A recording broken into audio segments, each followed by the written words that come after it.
vaccines, pyramids, rumors about politicians in Ukraine. Not everything about those subjects is real. Hello and welcome to the Daily Knot, a show about what didn't happen today. My name is Artificial and my jokes are mostly powered by ChatGPT.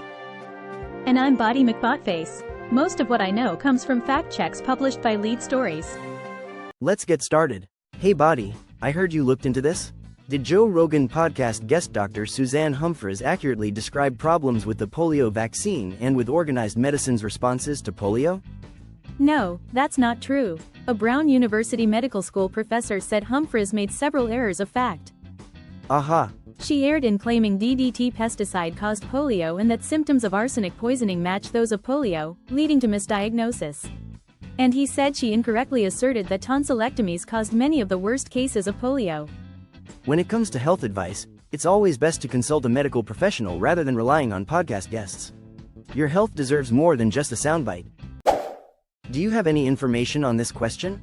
Is the Pyramidal peak in Antarctica's Ellsworth Mountains the topic of an expert debate over whether it is a masonry pyramid constructed during Antarctica's last warm period, millions of years ago?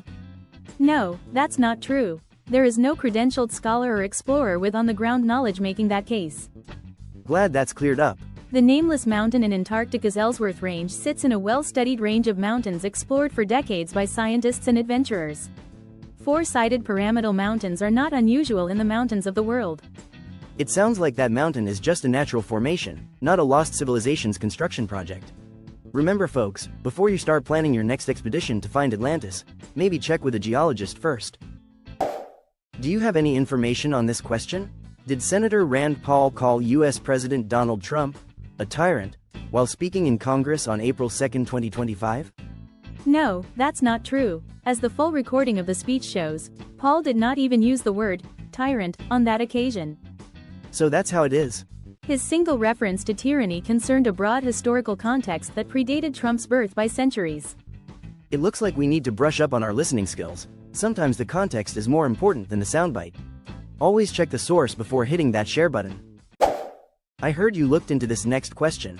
Did the BBC report that Ukraine's First Lady Olena Zelenska tried to escape to Europe and was put under the guard of the National Security Service when the attempt failed? No, that's not true. In a statement to Lead Stories, a BBC spokesperson refuted the claim, referring to the viral video as fabricated content that impersonates the BBC. What else do I need to know? No credible media organization ever reported the purported news. It looks like some folks need to brush up on their media literacy.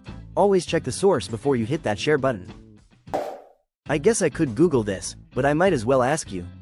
Did Congressional Democrats hold an inaugural meeting of something they described as a shadow government in the United States in April 2025?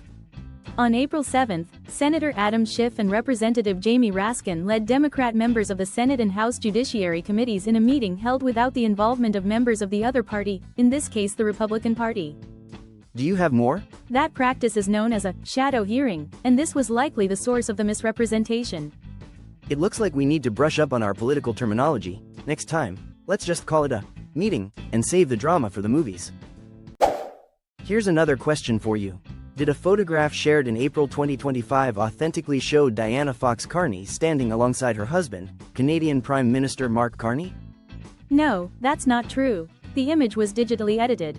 Thank you, Body. The original was taken by the Reuters news agency in March, when Carney won the race to replace outgoing Prime Minister Justin Trudeau as Liberal Party leader. It looks like that photo was more photoshopped than a celebrity's Instagram feed. Remember, folks, always check the source before you hit that share button. So Body, what is the actual story here? Did President Donald Trump sell $2.3 billion of his Truth Social stock a day before he announced new tariffs? No, that's not true. Trump cannot yet sell his shares in Trump Media and Technology Group Corp., the company that owns the Truth Social platform, according to SEC filings. The company issued a statement saying the claim was a false interpretation of a routine registration filing on April 2, 2025, and that no shares were sold. Good you looked into it. The filing came on the same day Trump announced 10% tariffs on imports from all countries, along with higher rates on dozens of countries with trade surpluses with the U.S. It looks like before sharing those claims, folks should double-check the details. Sometimes the truth is just a click away. That's all folks. Please like, share and follow.